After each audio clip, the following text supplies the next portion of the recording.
അങ്ങനെ നീണ്ട ഇടവേളകൾക്ക് ശേഷം ഞാൻ വന്നിക്കുകയാണ്. ഓണം സ്പെഷ്യലായിട്ടാണ് കേട്ടോ. ഇന്ന് നമ്മൾ മിനിയേച്ചറായിട്ടൊരു ഓണസദ്യ ഉണ്ടാക്കാൻ പോവുകയാണ്. ഇതെൻ്റെ ഒരു വിരലിൻ്റെ വലുപ്പമുള്ളൂ കേട്ടോ. ഇലയിലൊരു കുറവും വേണ്ട, നമുക്ക് നാക്കിൽ തന്നെ ഉണ്ടാക്കാം. അങ്ങനെ ക്ലേ ഒന്ന് വലിച്ച് പരത്തി എടുത്തിട്ടുണ്ട്.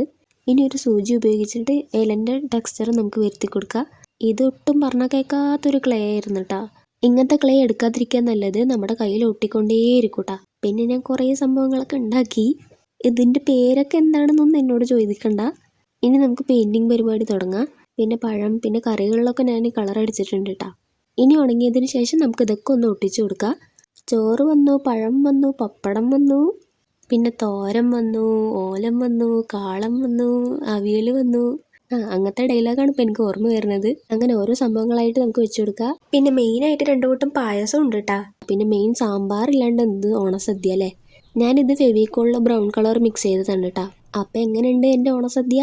നിങ്ങൾക്ക് ഓണസദ്യയിൽ ഏത് കറിയാണ് കൂടുതൽ ഇഷ്ടം എന്ന് കമൻറ്റ് ചെയ്യാൻ മറക്കണ്ട. കുറച്ചധികം കഷ്ടപ്പെട്ടു ഈ സദ്യ ഉണ്ടാക്കാൻ. അപ്പോൾ ഒരു ലൈക്കും സബ്സ്ക്രൈബും ഒന്നും മറക്കണ്ട.